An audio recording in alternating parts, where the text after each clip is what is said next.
Om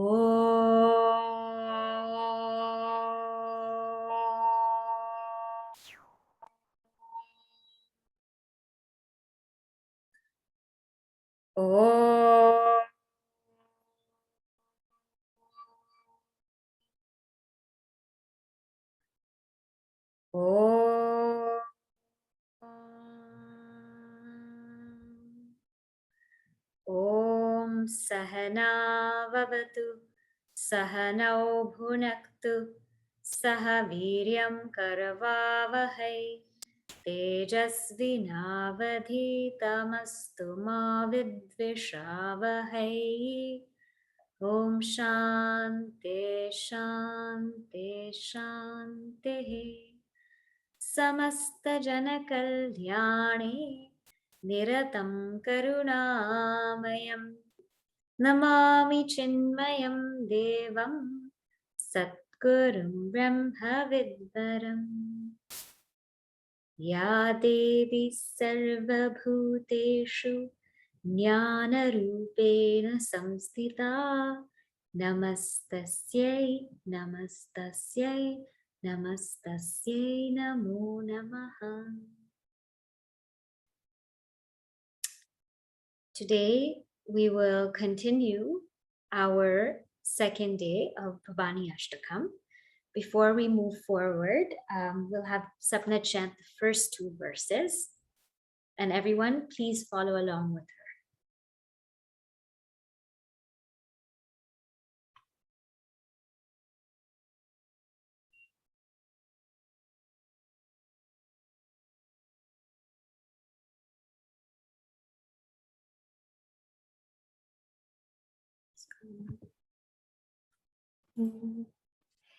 न तातो न माता न बन्धुर्न दाता न पुत्रो न पुत्री न भृत्यो न भर्ता न जाया न विद्या न वृत्ति ममैव गतिस्त्वं त्वमेका भवानि गतिस्त्वं त्वमेका भवानि भवाप्तावपारे महादुःखभीरु पपात प्रकामी प्रलोभी प्रमत्त कुसंसारपाश प्रबद्ध सदाहं गतिस्त्वं त्वमेका भवानि गतिस्त्वं त्वमेका भवानि.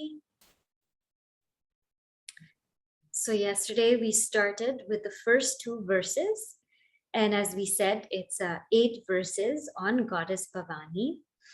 And the first two verses were really about seeking her as our place of refuge, our place of solace. And we have so many people in our lives. We have our parents, our relatives, our friends, we have our careers, we have our degrees.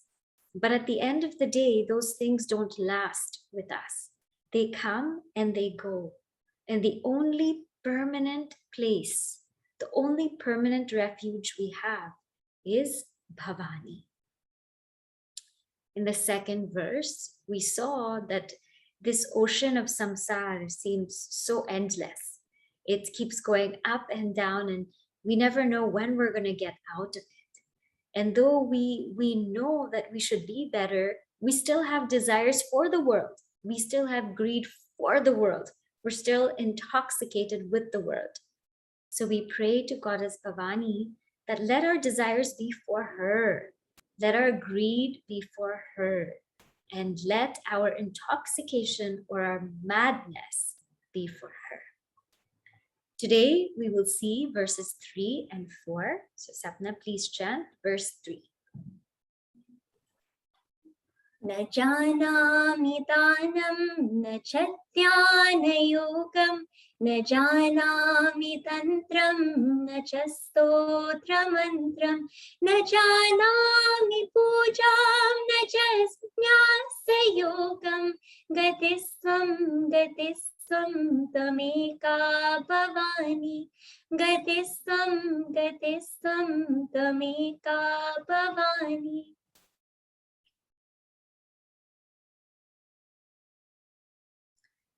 So in this third verse, what Adi Shankaracharya ji says is, Na janami dhanam. I don't know charity. Nacha dhyana yoga. I don't know the yoga, the practice of concentration. Na janami tantram. I don't know the practice of various sadhanas. Nacha stotra mantra. I don't know how to sing stotras or chant mantras. Na janami puja. I don't know how to do puja. Nacha nyasa yoga. I don't know the science of invoking deities in my body, my various parts of the body. You, Bhavani, are my only refuge. So what does this verse mean when we look at it? We think we know how to live lives. We think we know everything. And actually, when we think we know everything, then we set ourselves up for not knowing anything. We set ourselves up for being totally full of our own knowledge, but empty of a higher knowledge. Because nobody else will want to fill us up. Nobody else will want to give us anything if they think we know everything. But in truth, when we admit our ignorance and when we surrender, then only we can get help. When we say, I don't know how to do this, I'm confused, I need clarification. Usually we pretend to know because we don't want to be ashamed. We don't want to be looked down upon. We don't want to be laughed at. But in this prayer, Adi Shankaracharya ji, who knows everything, pretty much, he's saying, I don't know. And he's saying, Najanami dana. I don't know charity. We think we know how to do charity when in fact, some of us feel like, why should we even do charity? We shouldn't do charity. Everybody should work and fend for themselves. I read a very beautiful quote when I was walking the other day, and it said that service is the rent you pay for room on this earth. It's our dharma to give. It's our dharma to serve. But yet some people feel like, why should we give? Other people feel that we should only give charity or dhanam when we have extra things. So things that we don't want, things that we don't need, things that are superfluous, we should give. Definitely we should give. But in Bhagavad Gita, it makes it very clear, charity is not just getting rid of all the useless stuff that I have or overflowing stuff that I have, but it is really looking at who needs it most. Who needs it most? What's the time for that charity? What is the place of the charity? What is the qualification of the person who I'm giving this to? Does he or she really need it? And we take these things for granted. We just look up a charity and we're like, okay, let's just give. But do they need? Do they want? Will they use? Another thing with dana is that we tend to look down upon the people we give. We feel like we're higher than everybody because we're giving somebody something. But actually in Bhagavad Gita, it says that we have the opportunity to give. It's not that we're at a higher place and we should be looking down at the people whom we give. We have the opportunity to give. And that is truly charity. The other person, other being is giving us an opportunity to serve. So many times when we do a simple act like charity, we ourselves don't know the proper way to do it. Then he says, Najanami dhyana yoga. We don't know the yoga, in this case, yoga means practice of dhyana, of concentration. We don't know. I mean, we know how to concentrate on the things we like to do on a television show or a video game or a movie.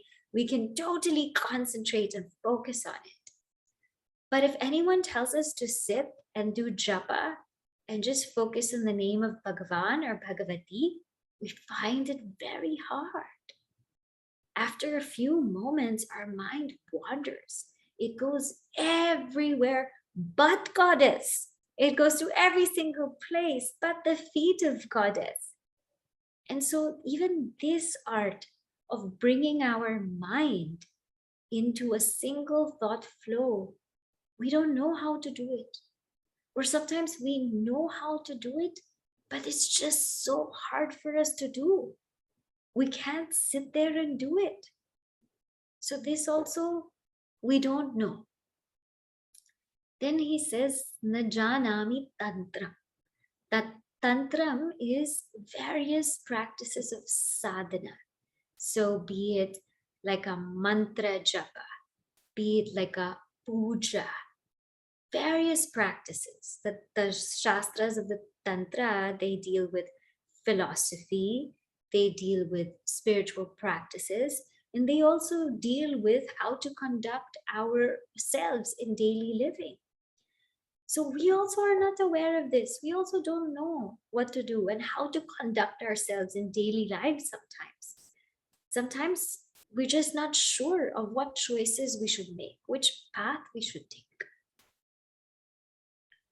Then it says, Najanami stotra mantram. We don't know the stotras. We don't know your hymns, O Devi, and we don't even know your mantra. It's like, the devotee here is saying, we don't know anything. We really don't know anything. There's this one beautiful episode in Ramayana where Shabri, Sri Rama meets Shabri. And when Sri Rama meets Shabri, Shabri's guru, Matanga Rishi, had just told her, you keep saying the name of Rama. You keep doing your seva, you keep cleaning around here. You keep saying the name of Rama and he will come to you.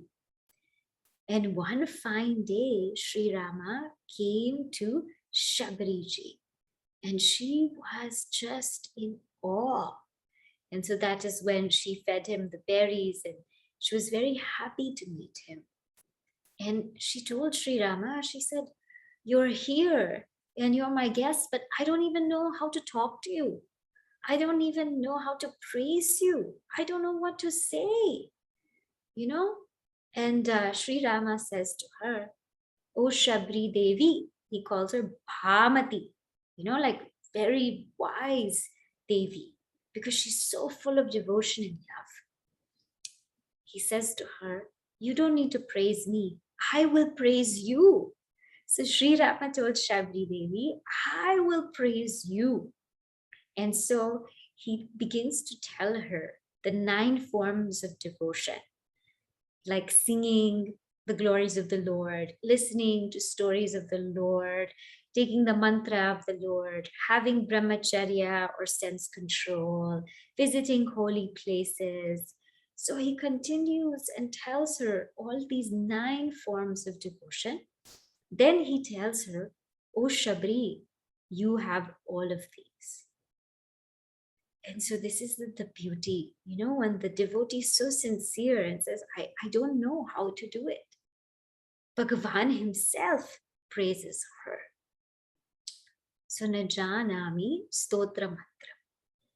Najanami puja. Sometimes we also don't know how to do puja. Sometimes we have our daily sadhana, but it becomes so stressful that we have to perform and we just do it in a rush. We're like, oh no, I have to do it. And in 2-3 minutes, we just finish and we're done. So sometimes we do things, but we also don't do them the proper way, or we don't do them with the right emotion or bhava. The whole bhava, the whole emotion for puja is to feel the presence of Goddess in our homes. But sometimes we just do it so mechanically that it's like we really don't know what we're doing or why we're doing it. And he says, Nacha Nyasa Yoga. And we also don't know Nyasa Yoga. We don't know, Nyasa means when we invoke, like when we do Gayatri Mantra, we invoke the Rishi. So we touch various parts of our body. We invoke the Chanda. We point to various parts of body and the Devata. So here it's like we're feeling the Rishi, the Chanda, the Devata in our big. And when we also do any mantra, there's that karanyasa, right? Where you invoke the mantra in your fingers. And you do the anganyasa, where you invoke the mantra in your limbs. And so he says, this also we don't know. And oh, Bhavani, there's so many things we don't know about life. But at least help us to know you. You are our only refuge. You are our only goal. And you are our only path. Gatistvam, gatistvam, tvameka bhavani. I will go to the next verse.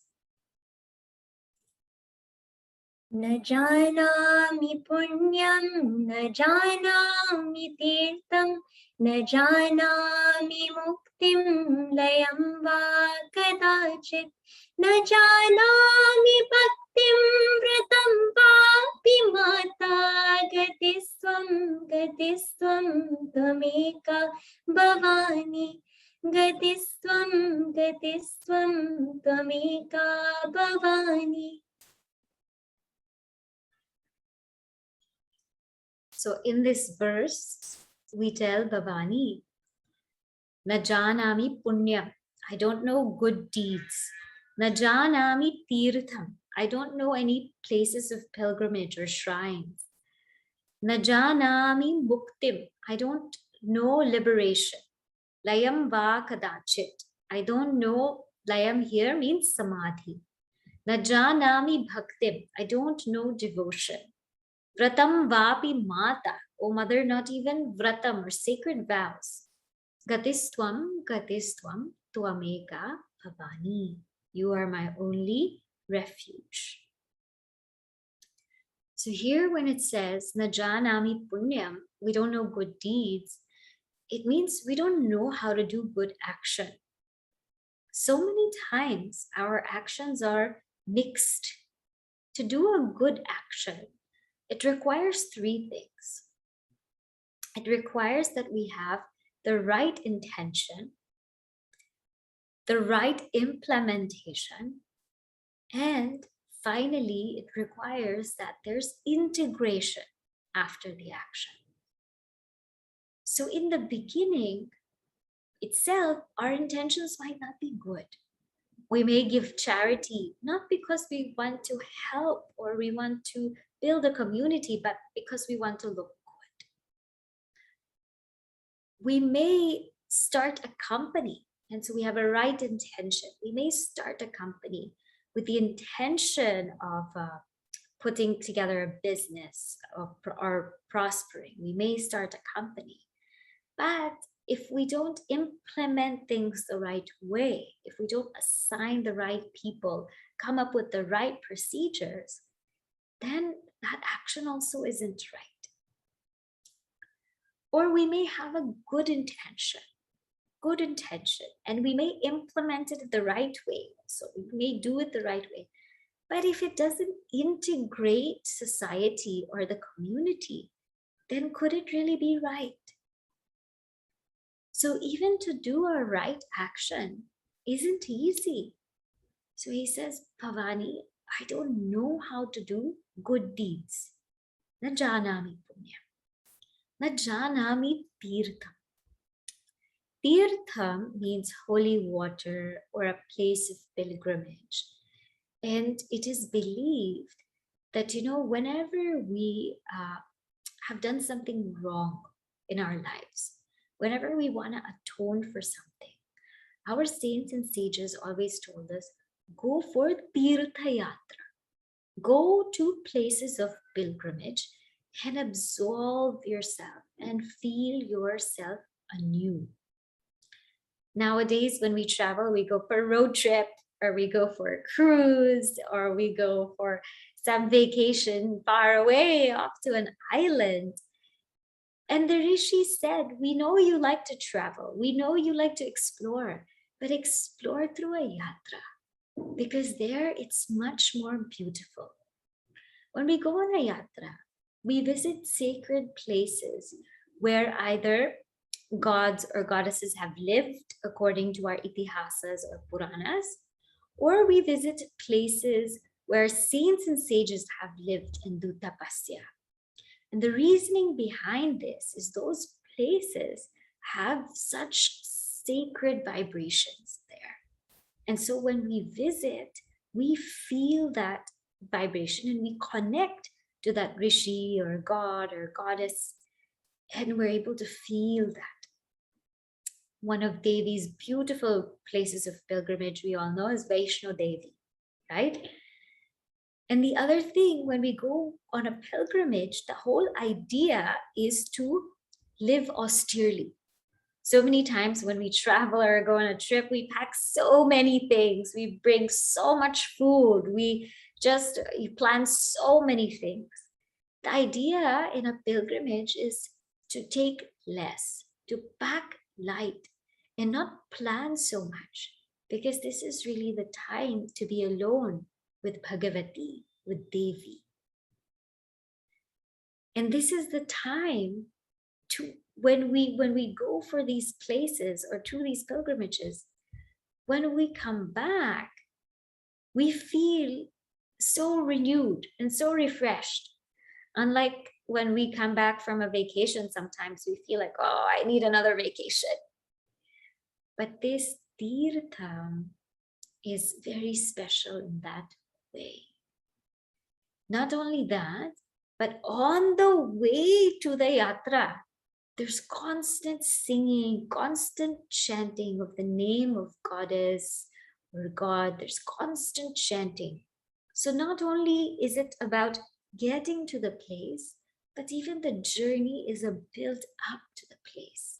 It builds our mind every step, so that when we come in front of that seat or that form, we are able to connect very deeply. So sometimes we don't know these things also. We don't know how to do tirtha, or we don't even do tirtha. Then he says, na janami bhukti. I don't know liberation. I don't know liberation means what? Means we don't know that we're already free. How many times we may have studied, how many times we may have listened and reflected, and we have understood that we are something beyond this body and mind, beyond this ego. We have understood that we are consciousness and pure awareness, and that we are ever free and always free. But yet we don't know. We are unaware of it. It feels like still we're bound. And so this freedom, which is already there, we are unaware. It is like that treasure of gold in your own house. There's a treasure of gold in your own house. And let's say you're unaware about it. And every day you're going outside of your house to make money. There's gold buried underneath your house, and every day you're going outside to make money, and you're stashing up money. Until one day, your grandma comes to visit, and you tell her, oh, grandma, I'm so tired. My whole day is just making money, and I'm working 2-3 jobs, and I have no time to sit. And she says to you, why are you making money? Don't you remember? You have a whole pot of gold underneath buried in your house. This is our situation. That whole secret of happiness is buried in our hearts. But every day we are going to find something to make us happy, do something to make us happy.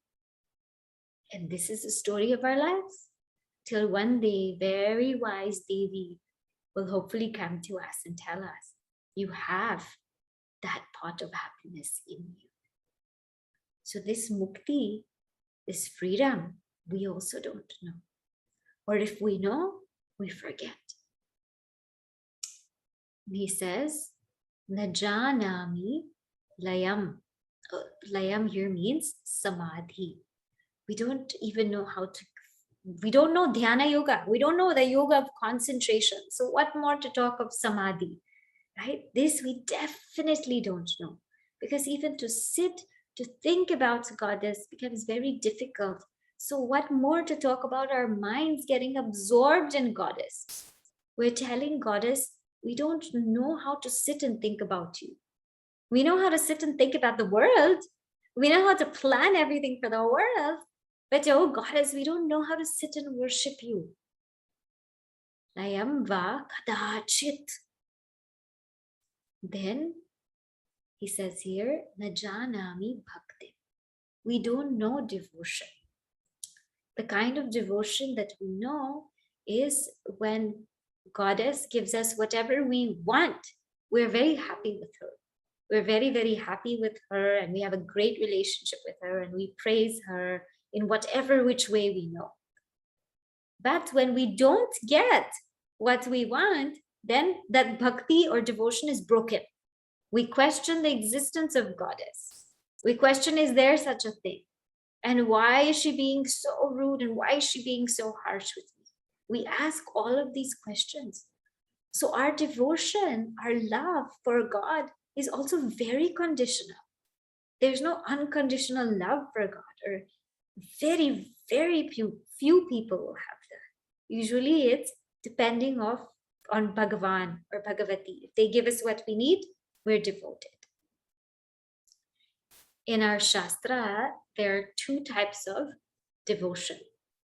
They say one is like a cat and one is like a monkey. One is like a kitten, one is like a monkey. When we see the monkey, the baby monkey has to put all of the effort to cling on to the mother monkey. The baby has to really hold on to the mother monkey while she travels and while she moves around. But the cat holds the kitten. She bites the kitten and she takes the kitten with it. So the kitten doesn't have to put so much effort. The kitten is just taken by the cat. So when we're like the monkey, we're baby monkey, we're using our ego so much, trying to hold on to God and trying to think everything is us and we're the doer and we're everything. And that becomes very hard. But when we become like the kitten and just surrender and let the cat take us wherever the cat needs to take us, because she's our mother and she knows where we have to go, then it becomes very effortless. This is bhakti, to just let ourselves be carried away and trust that she knows where we have to go. Najanami vratam. We don't know how to take vows. So in our scriptures, we have what is called vrata or vows, which we take to build our willpower and also to gain more purity. So there are certain vows, like in Navaratri, there's the vow of fasting, which we take in the physical level for our bodies. Sometimes there's the vow also in the speech level, to read the scriptures, to chant mantras, or even to just be quiet. There's also vows in the mental level, manasika vratams, to just sit in dhyana, sit in contemplation.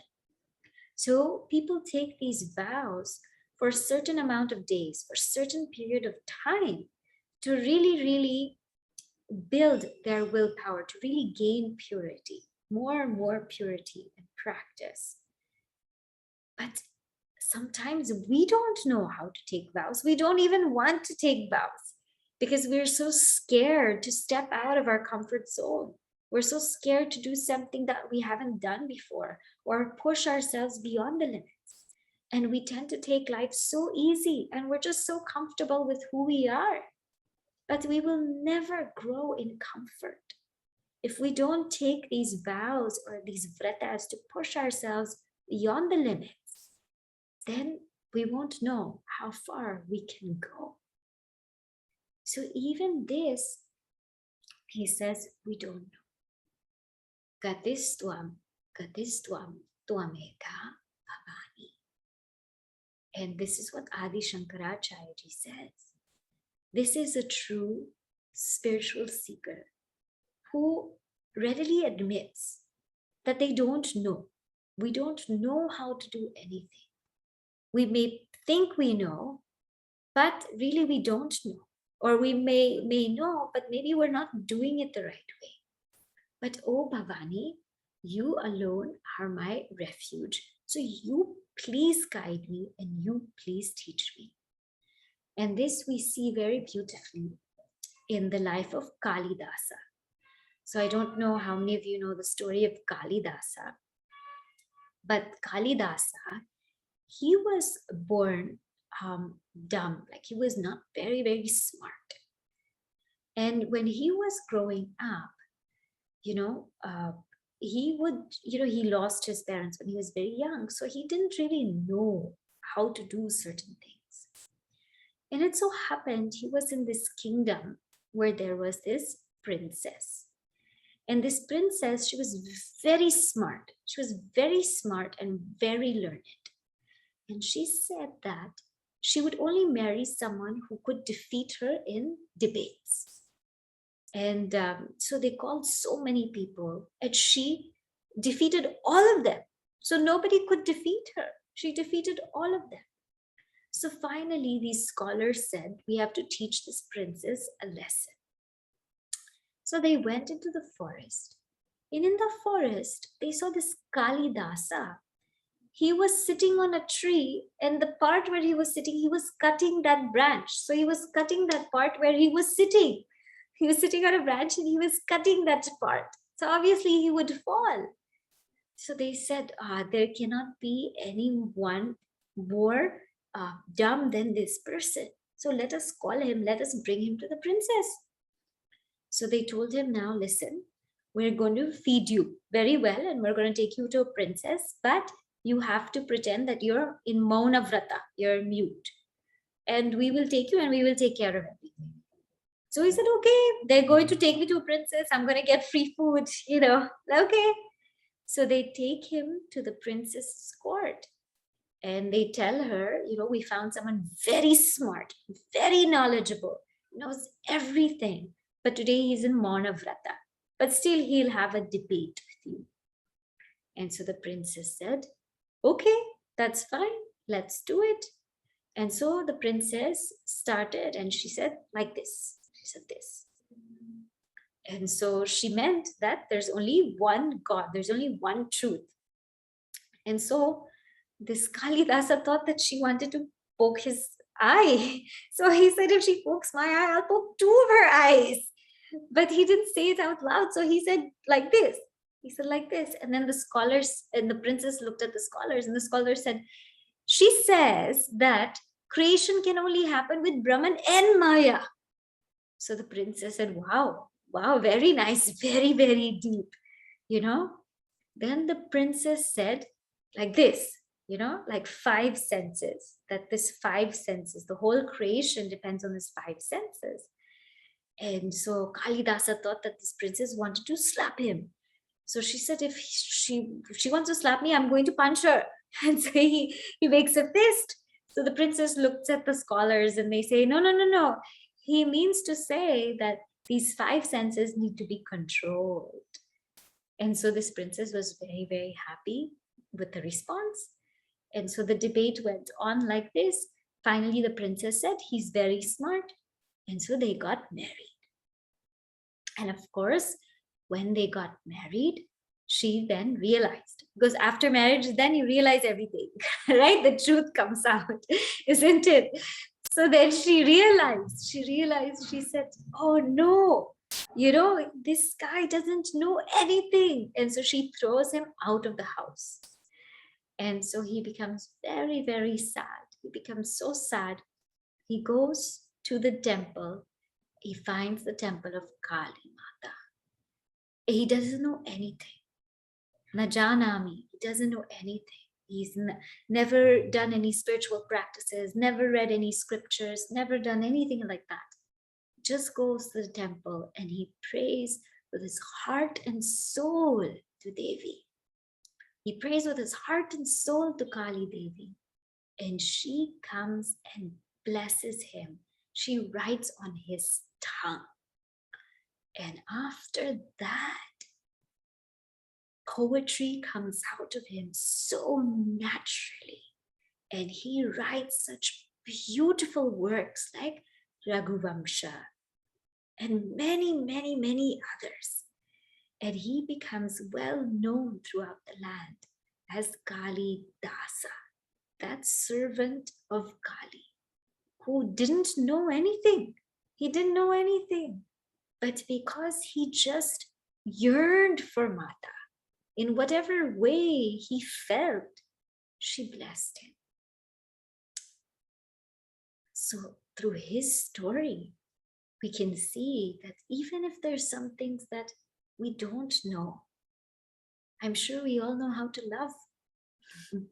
I think that's one thing we all know how to do. And if we do that deeply, then she will truly bless us with all the knowledge we need and more. Gadistvam, Gadistvam, Tvameka Bhavani. Okay, so now we will stop here and we will do the puja.